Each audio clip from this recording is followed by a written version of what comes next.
Hello students, मैं स्वागत करता हूं वायरस एजुकेशन सेंटर में आप सभी का। जैसा कि हमने आपको बताया था, हमारे वायरस एजुकेशन सेंटर पर हम यहां पे क्लास चला रहे हैं। मैं यहां पे चला रहा हूं अर्जुन बैच, जिसमें आपको मैथ पढ़ा रहा हूं। और मैथ भी हम पढ़ाने वाले हैं क्लास 10th का, जिसमें हम बेसिक से मैथ को शुरू करने वाले हैं। तो जो भी बच्चे हमारे इस बार 10th क्लास में आए हैं वो इस वीडियो को ज़्यादा से ज़्यादा देखेंगे और अपने फ्रेंड के साथ भी इस वीडियो को शेयर करेंगे, क्योंकि आपको ये नहीं सोचना है कि ये खाली लेक्चर हमें ही देखना है, अपने फ्रेंड को भी भेजना है, दोस्त को भी पढ़ाना है। पता लगे एग्ज़ाम में आप बैठ गए, तुम तो वीडियो देख के तुमने क्वेश्चन सीख लिए और पास हो गए और दोस्त फेल भी हो सकता है।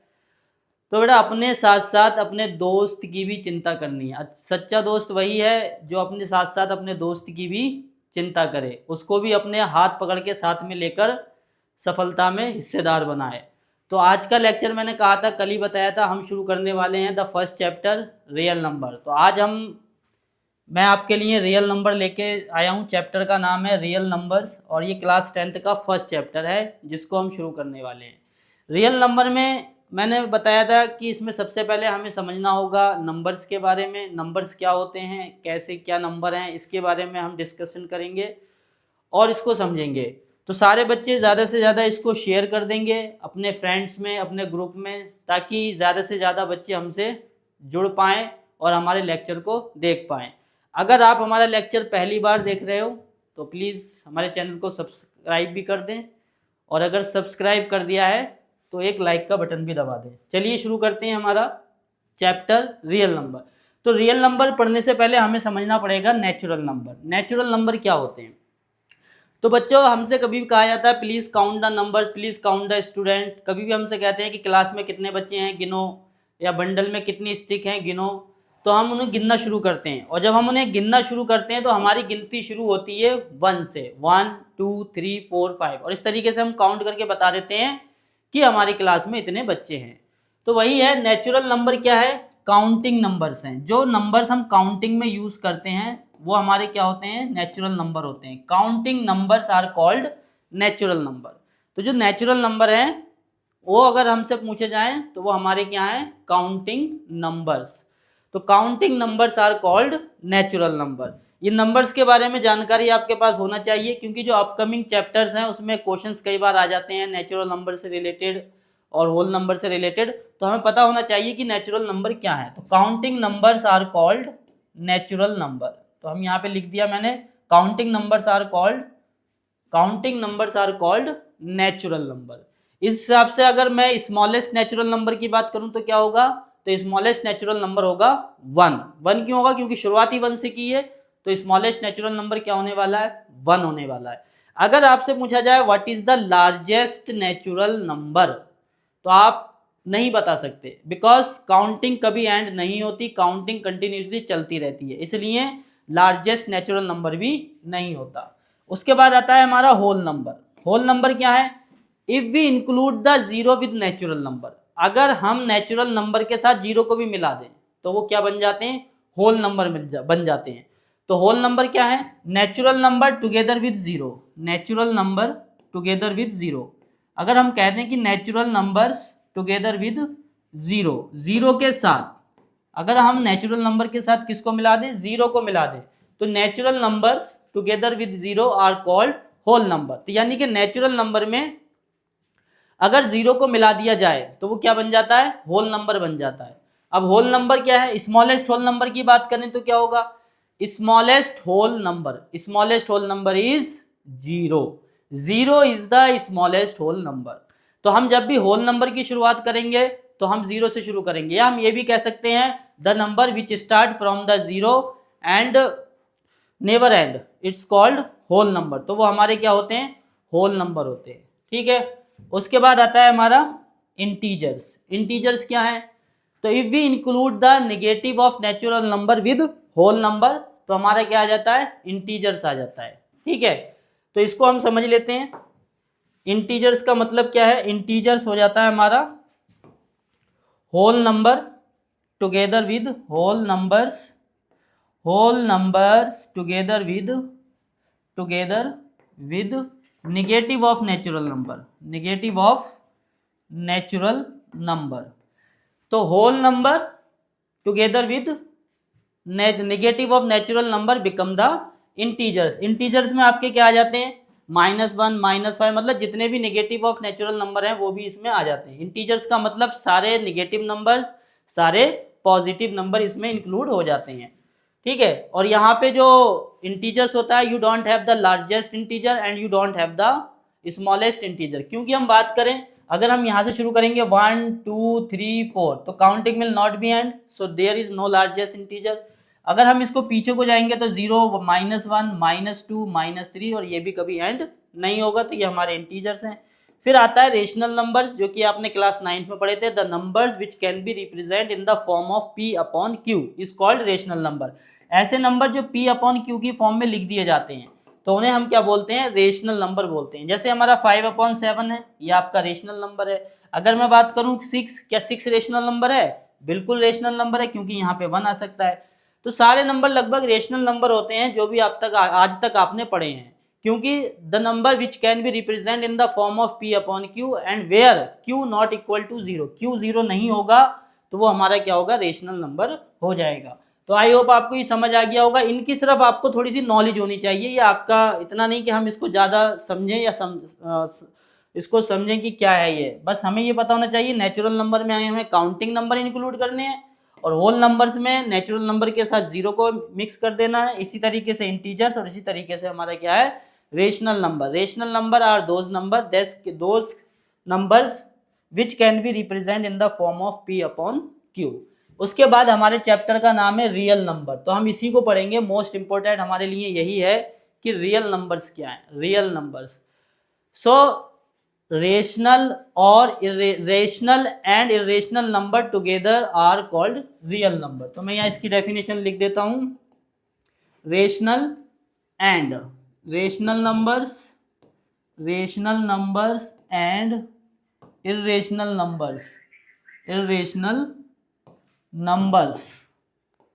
Numbers together called real number, ठीक है।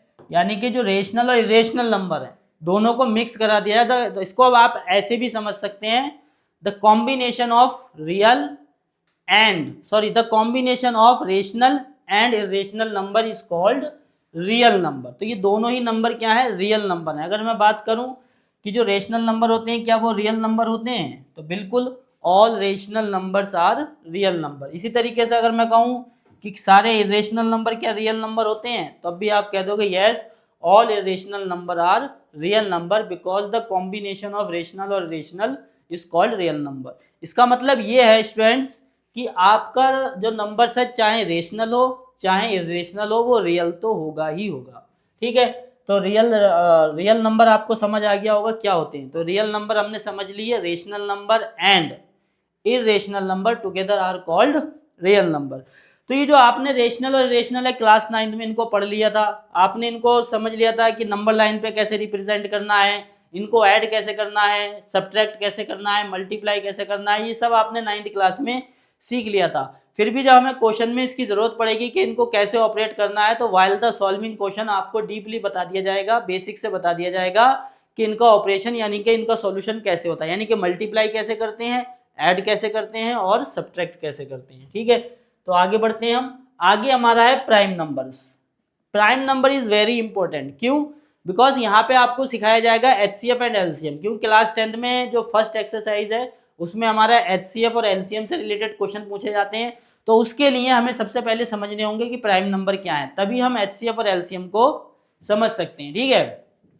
तो अगर प्राइम नंबर की डेफिनेशन की बात की जाए तो हम कह सकते हैं द नंबर, क्या कह सकते हैं, the number which has only two factors are called prime number, is called prime number। या इसको प्राइम नंबर का मतलब आप समझ गए होंगे, the numbers which have only two factors are called prime number. यानी कि ऐसे नंबर जिनके पास सिर्फ 2 ही फैक्टर होते हैं उसको हम क्या कहते हैं, प्राइम नंबर कहते हैं। जैसे मेरे पास एक नंबर है, एग्जांपल के तौर पे हम ले लेते हैं, जैसे मेरे पास एक नंबर है 5, तो अगर हम 5 के फैक्टर लिखेंगे तो क्या आएगा, 1 × 5। तो इसके सिर्फ दो ही फैक्टर हैं और कोई फैक्टर नहीं हो सकता। फैक्टर का मतलब है किसी नंबर को मल्टीप्लाई करके ब्रेक कर देना। जैसे 6 है, 6 की हम बात करें तो 6 के फैक्टर क्या हो जाएंगे, 3 × 2 और साथ में 1 × 6, तो उसके पास 4 फैक्टर हो गए। तो ऐसे नंबर जिनके पास सिर्फ दो ही फैक्टर हैं उनको हम बोलते हैं प्राइम नंबर। जैसे 7 है, 7 की बात करें तो इसका भी क्या आएगा, 1 × 7। इसके अलावा कोई और फैक्टर होगा ही नहीं जो 7 आ जाए मल्टीप्लाई करके। इसके अलावा आप अपना दिमाग लगा लीजिए, इसके अलावा आपको कोई और नंबर मिलेगा ही नहीं जिसको मल्टीप्लाई करके 7 आ जाए। तो इधर हमारे पास यहाँ भी 2 फैक्टर हैं, इसीलिए ये दोनों क्या है, हमारे प्राइम नंबर है। क्या है ये, हमारे प्राइम नंबर। अच्छा मान लो मैंने एक एग्जांपल लिया 12, तो 12 का देखो सकते हो आप, एक होता है 6 × 2 = 12, 4 × 3 = 12, 12 × 1 = 12। तो ये सब इसके फैक्टर हैं। देखो 6 को 2 से मल्टीप्लाई किया तब भी फैक्टर आ गया, 4 को 3 से किया तब भी 12 आ गया, 12 को 1 से किया तब भी। तो यहाँ तो बहुत सारे फैक्टर हो गए। तो ये हमारा क्या होता है, कंपोजिट नंबर है। क्या होता है ये, कंपोजिट नंबर। तो नंबर्स, अगर कंपोजिट नंबर की बात करें, numbers which have more than 2 factors is called composite number।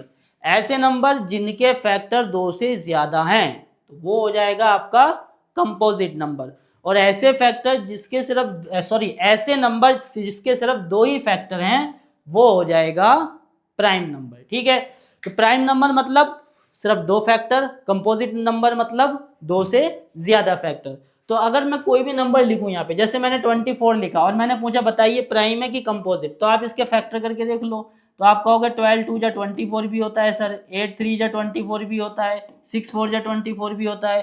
तो इसके 2 से ज्यादा फैक्टर हो गए, तो ये हो गया कंपोजिट नंबर। क्या हो गया ये, कंपोजिट नंबर। लेकिन इसी की जगह अगर मैं लिखूं 19, तो 19 के फैक्टर बताओ जरा, तो आप कहोगे सिर्फ 1 × 19, सिर्फ 1 × 19 आएगा, इसके अलावा कोई और फैक्टर नहीं आएगा। That is why 19 is a prime number. तो यहाँ पे हमने समझ लिया प्राइम नंबर और कंपोजिट नंबर को। क्यों समझना है प्राइम नंबर कंपोजिट नंबर को, क्योंकि यहाँ से हम सीखेंगे प्राइम फैक्टराइजेशन। HCF और LCM यहाँ पे हमें सीखना है। इसके लिए हमें क्या आना चाहिए, प्राइम फैक्टराइजेशन। और प्राइम फैक्टराइजेशन के लिए क्या आना चाहिए, प्राइम नंबर्स। तो मैंने आपको यहाँ पे प्राइम नंबर्स बता दिए। फिर भी मैं अगर यहाँ लिखना चाहूँ और यहाँ पे डीपली बात कर लेते हैं, तो यहाँ पे थोड़े से प्राइम नंबर मैं लिख देता हूँ ताकि आपको पता लग जाए। मैं सबसे पहले 1 की बात करूंगा। क्या 1 प्राइम नंबर है, no, 1 is neither prime nor composite. 1 एक ऐसा नंबर है ना तो प्राइम है ना ही कंपोजिट है। क्यों, ऐसा क्यों, क्योंकि आप 1 के फैक्टर करो तो आप लिख सकते हो 1 × 1, फिर आप कह सकते हो 1 × 1 × 1 × 1। तो 1 को जितनी भी बार चाहो मल्टीप्लाई कर सकते हो। आप इसे 2 बार भी लिख सकते हो, 2 से ज्यादा बार भी लिख सकते हो। इसलिए ना तो ये कंपोजिट माना जाता है ना ही प्राइम माना जाता है। और मल्टीप्लाई में क्या होता है, if we multiply the any number with the 1 so it will always remain same. That is why the 1 is neither prime nor composite, it is a special number. 2 की बात करें तो 2 क्या है, 2 भी एक प्राइम नंबर है। 2 is also a prime number. 2 भी क्या है, हमारा एक प्राइम नंबर है। ठीक है, लेकिन 2 is the only even prime number. 2 is the only even prime number. ये बहुत ही अच्छी नॉलेज आपको यहाँ पे मिली है कि एक पूरे सारे नंबर्सों में एक ऐसा सिंगल नंबर है 2 जो कि इवन भी है और प्राइम भी है। इसके बाद कोई भी नंबर आपको ऐसा नहीं मिलेगा जो इवन भी हो और प्राइम भी हो। सो 2 is the only even number that is prime. उसके बाद 3 की बात करें तो 3 भी हमारा प्राइम नंबर है। उसके बाद 4 की बात करें, 4 is not a prime number. 4 आपका प्राइम नंबर नहीं है, 4 आपका है कंपोजिट नंबर। 5 की बात करें तो 5 भी प्राइम नंबर है। 6 की बात करें तो ये कंपोजिट नंबर है।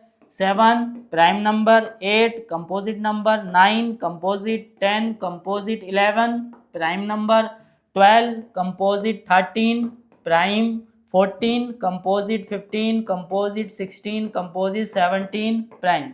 तो 2 3 5 7 11 7 11 ये हमारे क्या हैं, ये सारे हमारे प्राइम नंबर है। और इन प्राइम नंबर को आपको याद रखना पड़ेगा, कहीं पे लिख लो।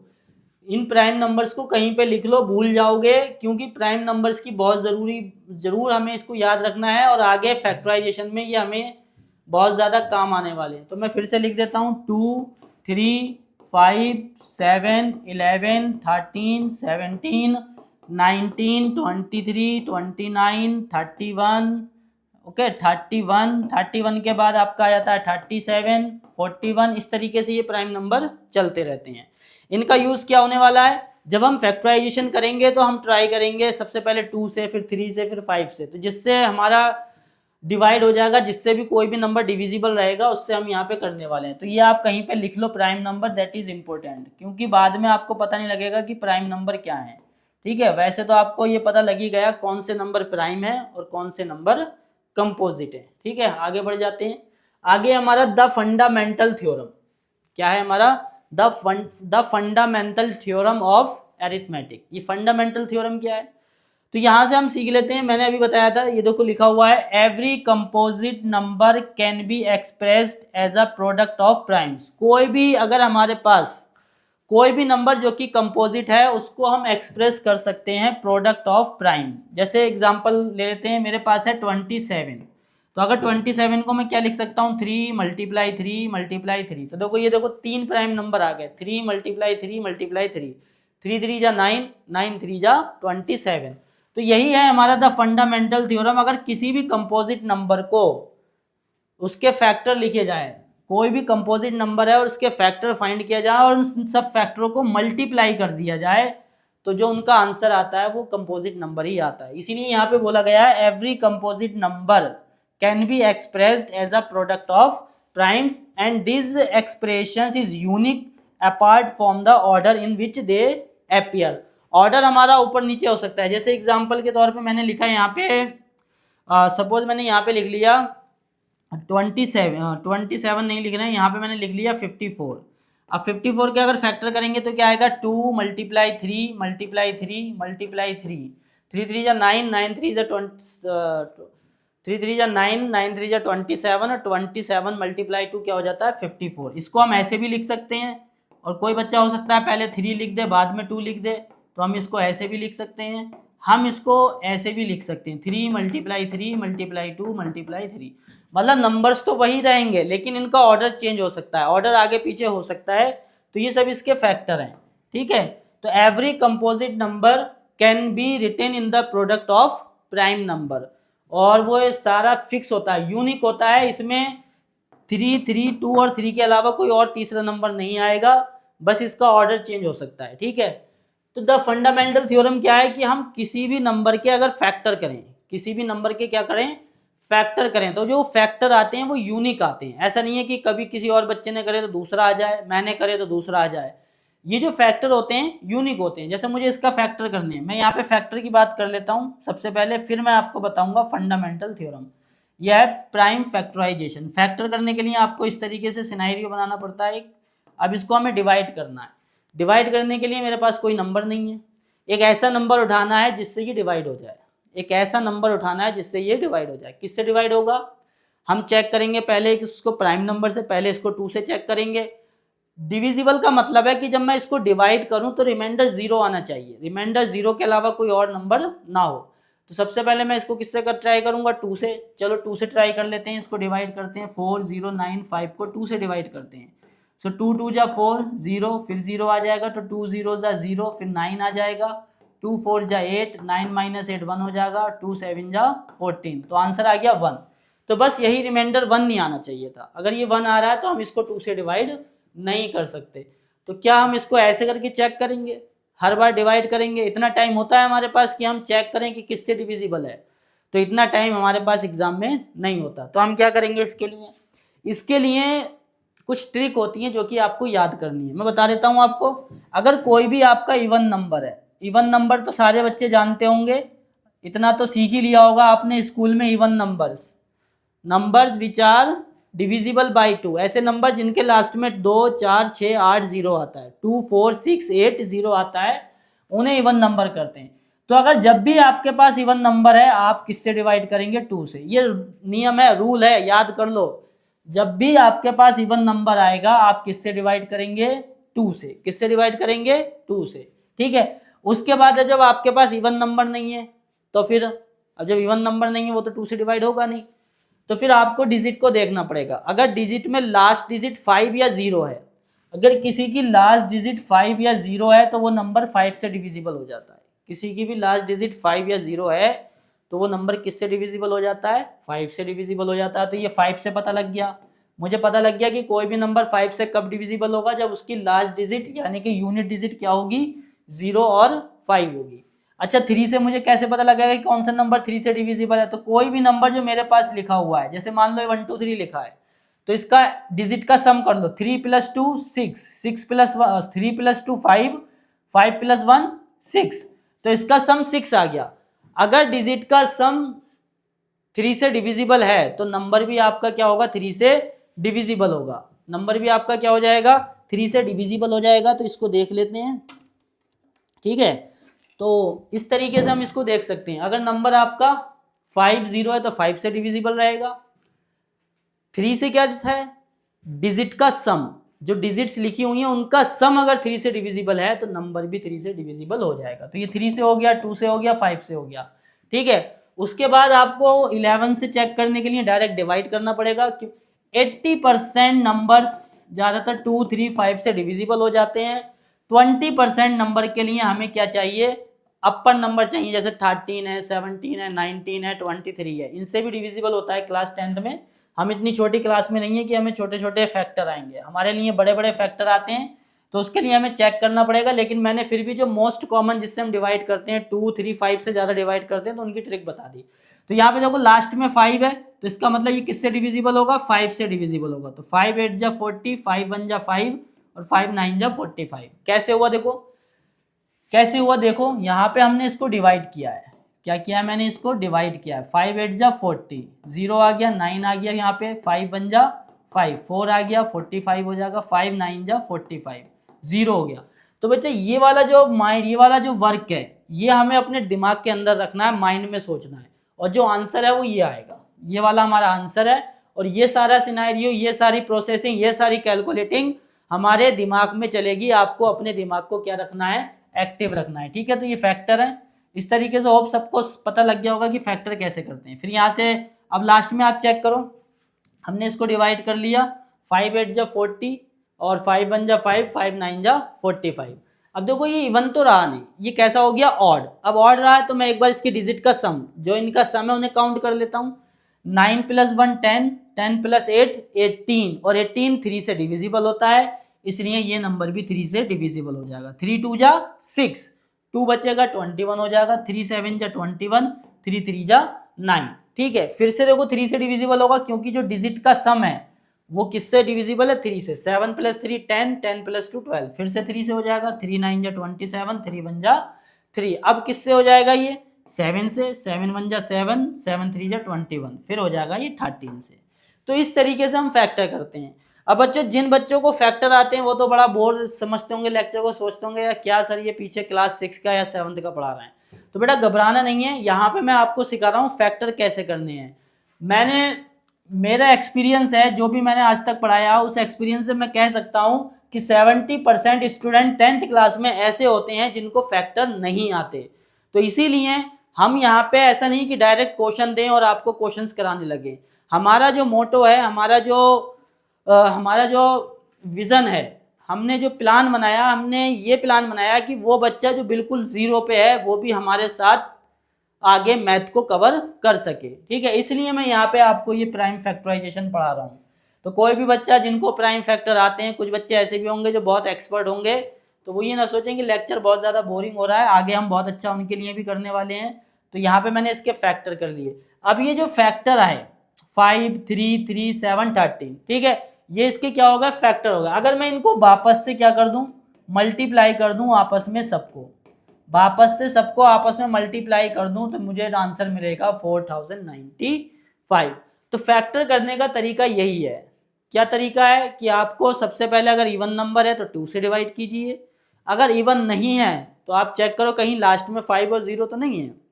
अगर लास्ट में 5 0 है तो आप डिवाइड कर दीजिए 5 से। उससे भी नहीं हो रहा है, 5 से भी नहीं हो रहा है, 2 से भी नहीं हुआ, तो फिर आप उसकी डिजिट का काउंट कर लीजिए, हो सकता है 3 से डिवाइड हो जाए। अगर 3 से भी नहीं हो रहा है तो 7 से चेक कर लीजिए, 7 से भी नहीं हो रहा है तो 11 से कर लीजिए, तो किसी न किसी से ये हो जाएगा, ठीक है। तो इस तरीके से हम फैक्टर करते हैं। अब बात करते हैं the fundamental theorem. Fundamental theorem of arithmetic क्या है? द फंडामेंटल थ्योरम यही कह रही है कि every composite number can be express as a product of prime and this expression is unique apart from the order in which they appear. ये जो factor होते हैं किसी भी नंबर के प्राइम फैक्टराइजेशन, ये यूनिक होते हैं। मैं मान लो किसी भी बच्चे से कहूंगा कि 4095 के बेटा फैक्टर निकाल दे, तो हो सकता है वो पहले 3 से डिवाइड करे, हो सकता है वो पहले 7 से डिवाइड करे, हो सकता है वो पहले 13 से डिवाइड करे। तो जो ऑर्डर है वो ऊपर नीचे हो सकता है, लेकिन फैक्टर हमेशा क्या आएगा? 5, 3, 3, 7 और 13 ही आएगा। इसके अलावा ना तो कोई नंबर कम होगा और ना ही कोई नंबर बढ़ेगा। तो इस तरीके से हम फैक्टर कर सकते हैं। फैक्टर क्यों सीखे मैं फिर से बता दूं, हमने सीखना है HCF और LCM निकालना। तो जिस बच्चे को फैक्टराइजेशन आएगा वही HCF और LCM निकाल सकता है।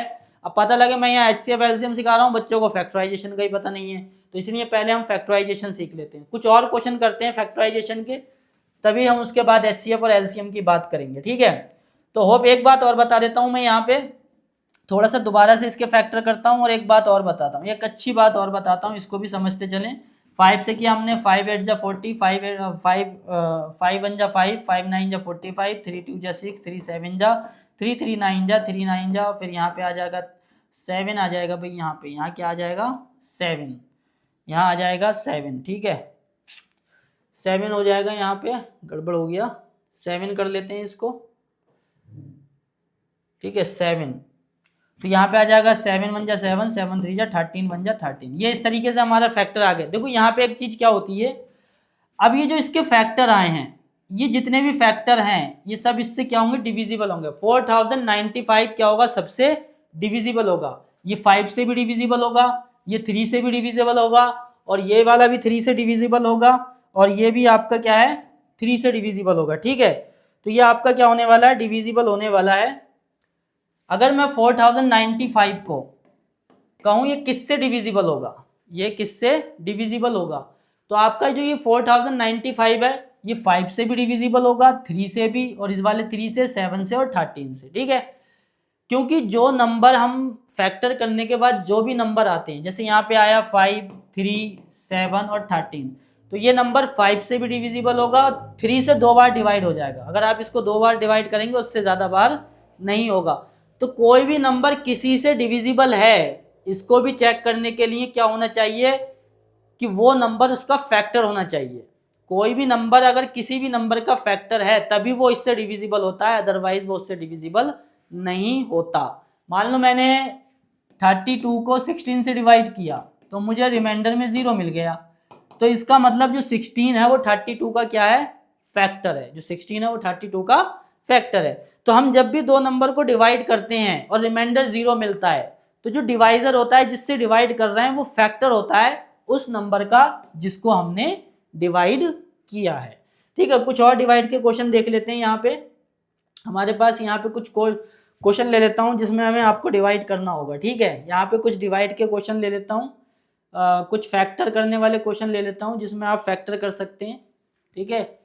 यहाँ पे फैक्टर के क्वेश्चन में ले लेता हूँ। जैसे मेरा पहला क्वेश्चन आ जाएगा, क्या ले रहे हैं, जैसे 432 है, इसको मुझे फैक्टर करना है।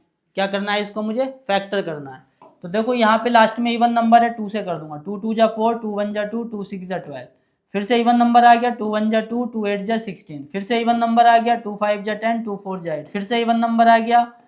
अब इवन नंबर नहीं है। अब क्या ये इवन नंबर है? नहीं, बिल्कुल नहीं है। तो आप इसे 3 से डिवाइड करेंगे। क्यों? क्योंकि इसके 27 3 से डिविजिबल है। 3 3 जा 9, 3 1 जा 3। इस तरीके से हम इस फैक्टर को बड़ी आसानी से कर सकते हैं। तो कुछ और क्वेश्चन हम प्रैक्टिस करेंगे फैक्टर के, और वहां पे हम इसको समझेंगे अच्छे से फैक्टर के, ठीक है। फैक्टर क्या है उसके बारे में हम समझ लेंगे। तो सबसे पहला काम हमारा क्या है? फैक्टर को सीखना। सबसे पहला काम हमारा क्या है? फैक्टर को सीखना। होप सबने फैक्टर सीख लिया होगा। अब इससे रिलेटेड थोड़े क्वेश्चन करते हैं हम। इससे रिलेटेड हम HCF और LCM को समझ लेते हैं ताकि हमें पता लग जाए। यहाँ पे आ जाते हैं। HCF क्या है? अब हमें फैक्टर तो सीख लिया हमने। अब फैक्टर सीखने के बाद हम सीखेंगे HCF, highest common factor. HCF की जो फुल फॉर्म होती है वो होती है हाईएस्ट कॉमन फैक्टर। एचसीएफ कैसे निकालते हैं बच्चों, देखो एचसीएफ कैसे निकालते हैं। मैं क्या करूंगा, सबसे पहले 96 के फैक्टर करूंगा। सबसे पहले मेरा काम रहेगा 96 के फैक्टर करना। 2 4 जा 8, 2 8 जा 16, 2 2 जा 4, 2 4 जा 8, 2 1 जा 2, 2 2 जा 4, 2 6 जा 12, 2 3 जा 6, 3 1 जा 3। इस तरीके से तेजी के साथ आपको फैक्टर कर लेने हैं। फिर आपको फैक्टर करने हैं 404 के। किसके फैक्टर करने हैं, 404 के। 2 से हो जाएगा, फिर से 2 से हो जाएगा, क्या अब ये हो जाएगा, अब किससे होगा ये भाई, अब ये जो हमारा 101 बचा ये किससे होगा, 101 किसी से नहीं होता, ये हमारा प्राइम नंबर है। 101 हमारा क्या है, प्राइम नंबर है, और ये 101 से ही डिविजिबल होगा, ठीक है। तो ये हमारा फैक्टर हो गए। तो अब मैं यहाँ पे 96 के फैक्टर लिख लूंगा। 2 multiply 2 multiply 2 multiply 2 multiply 2 multiply 2 multiply 3। कितनी बार 2 है, 1 2 3 4 5, 5 टाइम है, 1 2 3 4 5। एक बार ज़्यादा हो गया, यहाँ एक बार हटा देते हैं 3। उसके बाद 404 के फैक्टर लिख लेते हैं, जो कि क्या है 2 मल्टीप्लाई 2 मल्टीप्लाई 101। इस तरीके से फैक्टर को लिख लिया। अब इसमें जो कॉमन है, दोनों में जो कॉमन है वही हमारा क्या हो जाएगा, HCF। HCF क्या होगा, 2 मल्टीप्लाई 2, जिसका आंसर आ जाएगा 4। तो HCF क्या हो गया, 4। इस तरीके से हम HCF निकाल सकते हैं। HCF निकालने का तरीका बहुत ज़्यादा आसान है, बहुत ही ज़्यादा आसान। क्या करना है, दोनों को फैक्टर करना है। फैक्टर करने के बाद उसके फैक्टर लिखने हैं, और ऐसा नंबर जो दोनों के, ऐसे फैक्टर जो दोनों में आ रहा है, क्योंकि देखो हाईएस्ट कॉमन फैक्टर यानी कि ऐसा फैक्टर जो दोनों में कॉमन है। तो यहाँ पे ये कॉमन रहा, यहाँ पे ये कॉमन रहा, बाकी कोई कॉमन है ही नहीं, इसलिए 2 2 जा 4, 4 हमारा क्या हो गया, हाईएस्ट कॉमन फैक्टर हो गया। ऐसे ही हम इसको कर सकते हैं। 14 के फैक्टर करेंगे तो आएगा 2 मल्टीप्लाई 7, क्या आ जाएगा 7। 14 का 2 मल्टीप्लाई 7 हो जाएगा। 36 का क्या होगा 3, इसका हो जाएगा 2 मल्टीप्लाई 2 मल्टीप्लाई 3 मल्टीप्लाई 3। और 42 की बात करें तो हो जाएगा 2 मल्टीप्लाई 3 मल्टीप्लाई 7। ये इसके फैक्टर हो गए। और हाईएस्ट कॉमन फैक्टर के लिए क्या है, दो में कॉमन नहीं होना चाहिए। 4 नंबर का HCF निकाल रहे हो तो चारों में कॉमन होना चाहिए, 5 नंबर का HCF निकाल रहे हो तो पांचों में कॉमन होना चाहिए। तो यहाँ तीनों में क्या कॉमन है, सिर्फ 2। तो इसका HCF क्या हो जाएगा, इसका HCF हो जाएगा आपका 2। तो ये हमारा हाईएस्ट कॉमन फैक्टर हो गया, ठीक है। उसके बाद LCM की बात कर लेते हैं, लीस्ट कॉमन मल्टीपल। किसकी बात कर लेते हैं, लीस्ट कॉमन मल्टीपल। तो चाहे आपको HCF निकालना हो, चाहे आपको LCM निकालना हो, चाहे आप HCF निकालें या आप LCM निकालें, दोनों ही केस में क्या करना है, आपको फैक्टर करने हैं। दोनों ही केस में क्या करने हैं, फैक्टर करने हैं। कई तो बच्चे ऐसे हैं कि जो हम इसको फैक्टर करते हैं, इन्हीं को HCF और LCM समझते हैं। कई बार बच्चों को पढ़ाया जाता है तो उनसे कहा जाता है भाई HCF निकालो या LCM निकालो, उनसे कहा जाता है फैक्टर करो, तो वो कहते हैं कौन से फैक्टर, कैसे फैक्टर, फैक्टर तो हमें पता ही नहीं है। लेकिन उनसे कहा रहे वो जो HCF करते हैं, अच्छा ये वाले, जब उन्हें बना के दिखाओ कहते हैं ये तो HCF और LCM है। तो बेटा ये HCF और LCM नहीं है, ये है फैक्टर। क्या है ये, फैक्टर। HCF और LCM निकालने के लिए हमें फैक्टर करना होते हैं। कौन से, प्राइम फैक्टराइजेशन।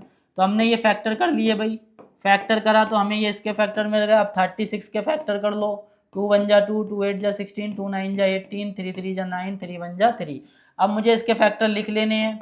अब देखो अगर यहीं से आप दोनों चीज़ें कर सकते हो, यहीं से आप HCF भी निकाल सकते हो और LCM भी निकाल सकते हो, ठीक है। यहीं से आप HCF भी निकाल सकते हो और LCM भी निकाल सकते हो, दोनों चीज़ें आप एक ही जगह से निकाल सकते हो। देखो कैसे, सबसे पहले HCF निकाल लो। वैसे तो मुझे LCM निकालना है यहाँ पे, लेकिन मैंने HCF सिखा दिया आपको, तो HCF देख लेते हैं। तो भैया जो कॉमन है वो क्या है, HCF। जो भाई कॉमन आ गया वो क्या है, HCF। ये भाई कॉमन आ गया, देखो तो HCF कितना हो गया, 2 2 जा 4, 3 जा 12, ये तो हो गया HCF। अब LCM कैसे निकालेंगे भाई, LCM कैसे निकालेंगे। तो LCM निकालने का तरीका बेटा ये है, देखो LCM के लिए जो नंबर HCF में आ गया वो लिख लो। LCM के लिए सबसे पहले वो नंबर लिख लो जो HCF में है। LCM के लिए सबसे पहले वो नंबर लिख लो बेटा जो HCF में है। जब भी आप LCM निकालोगे तो सबसे पहले वो नंबर लिख लो जो HCF में है। तो ये देखो हमारे HCF के नंबर आ गए सारे। अब क्या होगा, अब जो नंबर बचे, जो सर्कल के बाहर बच गए, जो भी सर्कल के बाहर हैं वो भी इसके अंदर आ जाएंगे। HCF में क्या है, जो नंबर सर्कल के अंदर आए उसे लिखना है। उसके बाद LCM के लिए जो नंबर बेचारे बाहर रह गए, जो नंबर बाहर हैं उनको भी लिखना है, और आपका LCM आ जाएगा। दैट इज 2 2 जा 4, 3 जा 12, 2 जा 24, और 12 6 जा 84 आपका क्या आ जाएगा, 2 2 जा 4 4 3 जा 12 12 6 जा 72। तो आपका एलसीएम क्या आ जाएगा, 72 इसका एलसीएम आ जाएगा। अच्छा, अगर हमें एचसीएफ और एलसीएम निकालना है, दोनों चीजें, नंबर क्वेश्चन दे दिया और कहा गया कि एचसीएफ भी निकालो और एलसीएम भी निकालो, तो देखो यहाँ पे मैंने एचसीएफ भी निकाल दिया और एलसीएम भी निकाल दिया। सबसे पहले मैंने फैक्टर किया, फैक्टर करने के बाद एचसीएफ के लिए जो कॉमन है वो एचसीएफ आ गया, यानी कि जो दोनों में सेम है, और एलसीएम के लिए जो एचसीएफ में था उसको लिखा, और उसके बाद जो नंबर बचे और उनको यहाँ पे लिख दिया, बचे हुए नंबर को यहाँ पे लिख दिया। एक तरीका और बताता हूँ जिससे आपको ये सारा कुछ नहीं करना पड़ेगा, फैक्टर से ही आपको एचसीएफ भी पता लग जाएगा और बेटा एलसीएम भी पता लग जाएगा। इस तरीके से एक साथ करते हैं, ठीक है। सब बच्चों, ज़्यादातर बच्चों को पता है कि ये तरीका एलसीएम निकालने का। देखो क्या होता है, अगर मैं इसको डिवाइड करूँ, 2 1 जा 2 2 2 जा 4 2 1 जा 2 2 8 जा 16, अगर दोनों नंबर डिविजिबल हैं तो सर्कल बना दो, अगर दोनों नंबर डिविजिबल हैं तो सर्कल बना दो। तो यहाँ पे देख लेते हैं, फिर 2 से करेंगे, 2 6 जा 12 2 9 जा 18, दोनों नंबर 2 से डिविजिबल हो गए, सर्कल बना दिया। दोनों नंबर 3 से डिविजिबल हो जाएंगे तो 3 2 जा 6 3 3 जा 9, फिर से सर्कल बना दिया। अब डिवाइड 2 से करूंगा, किससे डिवाइड करूंगा, 2 से। अगर 2 से डिवाइड करूंगा, यहाँ पे अगर मैं 2 से डिवाइड करूंगा तो 3 इज नॉट डिविजिबल, 3 हमारा डिविजिबल नहीं है, तो 3 ऐसे ही आ जाएगा। तो सिर्फ एक ही नंबर डिवाइड हुआ, सिर्फ एक ही नंबर डिविजिबल हुआ, दूसरा नहीं हुआ, तो सर्कल नहीं बनाऊंगा। अब 3 से कर देते हैं, 3 1 जा 3, यहाँ भी एक ही नंबर डिविजिबल हुआ, दूसरा नहीं हुआ, तो इस पर भी सर्कल नहीं बनाएंगे। तो जो नंबर सर्कल में आए थे वो तो आपका एचसीएफ है, और ये सारे नंबर आपका एलसीएम। देखो 2 2 जा 4 4 3 जा 12 एचसीएफ, 2 2 जा 4 3 जा 12 6 जा 72 एलसीएम।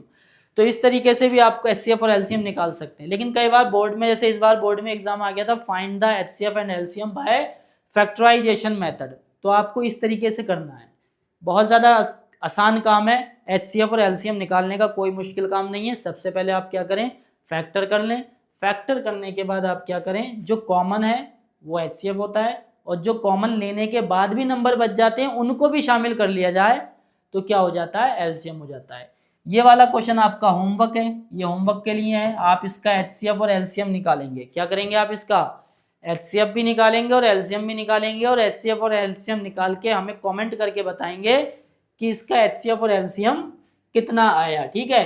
तो आगे मैं कंटिन्यू करता हूँ। हमने यहाँ पे सीख लिया, क्या सीखा, हमने सीखा फैक्टर कैसे करने हैं। आज की क्लास में जो मैंने, अगर मैं बात करूं क्या सिखाया आपको, सबसे पहले मैंने नंबर्स के बारे में बताया, उसके बाद मैंने प्राइम नंबर, कंपोजिट नंबर बताया, जो कि बहुत ज़्यादा इंपॉर्टेंट है क्योंकि उसके बगैर आप फैक्टर नहीं कर सकते।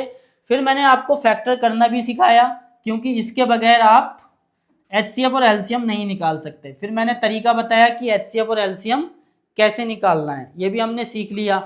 अब एचसीएफ एलसीएम का एक रिलेशन भी होता है जो कि हमें सीखना है। एचसीएफ और एलसीएम का क्या होता है, एक रिलेशन होता है, ठीक है। द प्रोडक्ट ऑफ, अगर हम एचसीएफ और एलसीएम को मल्टीप्लाई करें, यहाँ पे थोड़ा पेन कलर चेंज कर लेते हैं। अगर मैं एचसीएफ और एलसीएम किसी भी दो नंबर का मैंने क्या किया, एचसीएफ और एलसीएम निकाला और उसको क्या कर दिया, मल्टीप्लाई कर दिया, तो वो इक्वल आता है product of number. Product of number, ये एक फॉर्मूला भी है, क्या होता है, product of number, product of numbers, product of numbers is equal to HCF multiply LCM. तो अगर आपके पास दो नंबर हैं, सपोज करो आपके पास क्या है, दो नंबर हैं, और उनका आपने क्या निकाला, एचसीएफ, और उसी का क्या निकाला, एलसीएम, तो जो एचसीएफ और एलसीएम का प्रोडक्ट आएगा वही सेम प्रोडक्ट क्या आएगा, नंबर्स का आएगा। एग्जाम्पल के तौर पे कुछ ले लेते हैं, जैसे 36 ले लीजिए और 27 ले लीजिए। क्या ले लीजिए, 36 और 27। सबसे पहले आप इसके फैक्टर कर लो, 2 1 जा 2 2 8 जा 16 2 9 जा 18 3 3 जा 9 3 1 जा 3। उसके बाद 27 का कर लो, 3 9 जा 27 3 3 जा 9 3 1 जा 3। अब यहाँ पे एचसीएफ फाइंड करो जरा, तो जो कॉमन है वो तो एचसीएफ आ जाएगा, जो कॉमन है वो क्या आ जाएगा, एचसीएफ आ जाएगा। तो यहाँ पे कॉमन क्या है, यहाँ कॉमन है 3 3 3 यानी कि 9, 3 मल्टीप्लाई 3 9 क्या हो गया आपका, एचसीएफ हो गया, ठीक है। इसको चाहूँ तो मैं यहाँ लिख लेता हूँ, थोड़ा यहाँ दिखता नहीं होगा नीचे आपको। यहाँ पे इसके फैक्टर लिख लेते हैं। 36 के फैक्टर क्या है, देखो 2 मल्टीप्लाई 2 मल्टीप्लाई 3 मल्टीप्लाई 3, और 27 के क्या है, 3 मल्टीप्लाई 3 मल्टीप्लाई 3, ठीक है, ये फैक्टर हो गए। उसके बाद आपने देखा कि ये दोनों कॉमन है, तो भाई ये तो HCF हो गया। क्या हो गया ये HCF, जो कि कितना है 3 × 3 9। अब एलसीएम में मैंने क्या बताया था, जो HCF में उसको लिख लो पहले। तो भाई ये लो हमने HCF वाला लिख लिया, फिर जो बचे यानी कि ये 2 और 2 बचा, ये भी आ जाएगा इसके अंदर, और ये वाला 3 और ये वाला 3 तो आ गया, तो ये वाला 3 भी आ जाएगा। तो 3 3 जा 9 और 9 4 जा 36, 2 2 जा 4, 4 3 जा 12, 12 9 जा 108। ये इसका एलसीएम आ गया। अब आपको क्या करना है, आप क्या करो HCF और एलसीएम को मल्टीप्लाई करो जरा। HCF कितना आया था 9, 9 को मल्टीप्लाई करो, और एलसीएम आया था 108। साथ में इन दोनों नंबरों को मल्टीप्लाई करो 36 और 27। तो आप क्या देखोगे कि जो मल्टीप्लिकेशन इनका आया 9 और 108 का, तो ये हो जाएगा 9 1 जा 9, 9 8 जा 72। सेम मल्टीप्लाई जो आएगी वो इसकी आएगी 972। तो ये फॉर्मूला क्या हो गया, product of numbers is equal to HCF multiply LCM. कोई भी दो नंबर का आपने क्या किया, HCF निकाला, एलसीएम निकाला, तो आप जब उन दो नंबर को मल्टीप्लाई करोगे तो वो सेम आएंगे, प्रोडक्ट ऑफ HCF और एलसीएम। लेकिन यहाँ पे ये बात रखनी है, ये जो स्टेटमेंट है सिर्फ दो नंबर्स के लिए ही अप्लाई होती है। सपोज आपके पास तीन नंबर हैं, 18 है, 36 है और 54 है। इसमें आप सोचो कि मैं इसका HCF और एलसीएम निकालूं तो इसका प्रोडक्ट भी इक्वल आएगा नंबर्स की मल्टीप्लाई के, तो गलत है। ये जो स्टेटमेंट है ये सिर्फ दो नंबर्स के लिए ही अप्लाई होती है, सिर्फ दो नंबर्स के लिए, दो से ज्यादा के लिए ये स्टेटमेंट ट्रू नहीं है। ये एक बार CBSE में बोर्ड में एग्जाम आया, बोर्ड में क्वेश्चन आया भी था कि जो HCF मल्टीप्लाई एलसीएम इक्वल होता है प्रोडक्ट ऑफ नंबर के, क्या ये स्टेटमेंट तीन नंबर्स के लिए भी ट्रू होती है? तो आपने कहना है नहीं, तीन नंबर के लिए 3 मार्क्स के लिए ये ट्रू नहीं होती, it is true only for 2 numbers. तो आज की क्लास का अगर हम बात करें तो मैंने आज की क्लास में आपको सिखाया फैक्टराइजेशन, HCF एंड एलसीएम और उसका रिलेशन। अब मैं नेक्स्ट लेक्चर में क्या करूंगा, नेक्स्ट लेक्चर में जो एक्सरसाइज 1.1 है इसके एग्जाम्पल सॉल्व करवाऊंगा, और हम इसके एग्जाम्पल सॉल्व करने के बाद जो एनसीईआरटी के क्वेश्चंस हैं उनको सॉल्व करेंगे। फिर फर्दर हम अगली नेक्स्ट एक्सरसाइज सॉल्व करेंगे, और एक्सरसाइज के बेसिस पे हम 1 बाय 1 एक्सरसाइज को सॉल्व करके अपने लेक्चर को आगे बढ़ाएंगे।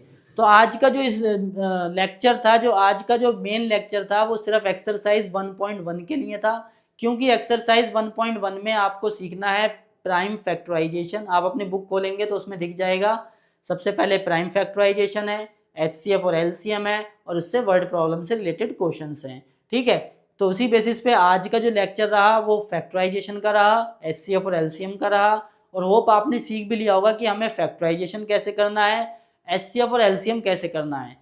इसके जो एग्जाम्पल हैं वो मैं कल सॉल्व करवाऊंगा आपको। उसके बाद एनसीईआरटी के जो एक्सरसाइज 1.1 के क्वेश्चन हैं उनको सॉल्व कराऊंगा। फिर हम बेसिक पढ़ेंगे एक्सरसाइज 1.2 का, और इसी तरीके से हम चैप्टर को कंप्लीट करेंगे। उसके बाद हम प्रीवियस ईयर क्वेश्चन करेंगे, और उसके बाद कुछ एडवांस अच्छे क्वेश्चन करेंगे जो बहुत कम एग्जाम में आते हैं लेकिन कभी भी आ सकते हैं। और इस तरीके से हम अपनी तैयारी को करते रहेंगे। थोड़ा थोड़ा पढ़ना है, धीरे धीरे पढ़ना है। ऐसा नहीं है कि एक दिन में ही आपको सारा पढ़ा दिया जाए तो वो समझ में भी नहीं आएगा। तो थोड़ा थोड़ा आपको पढ़ना है और थोड़ा थोड़ा समझना है, और उसकी प्रैक्टिस भी आपको करनी है। जितने भी यहाँ मैंने क्वेश्चन कराए थे इन क्वेश्चंस को आप प्रैक्टिस करेंगे, और जिनको भी प्राइम फैक्टराइजेशन नहीं आता वो ज़्यादा से ज़्यादा क्वेश्चंस की प्रैक्टिस करेंगे। फिर भी किसी बच्चे को अगर कहीं भी डाउट आता है कि हमें सर ये थोड़ा समझ नहीं आया, इसको थोड़ा और एक्सप्लेन कर दीजिए, तो हम यहाँ पे बता देंगे। और हमारी क्लास जो है 2-3 दिन में डायरेक्ट लाइव आना शुरू हो जाएगी, तो उसमें हम इंटरेक्ट भी कर सकते हैं, एक दूसरे से बातचीत भी कर सकते हैं, ताकि आप जब कमेंट करेंगे तो पता लग जाएगा कि आपको कहाँ परेशानी आ रही है, हम उसी समय उसको सॉल्व कर दिया करेंगे। तो आज के लिए थैंक यू।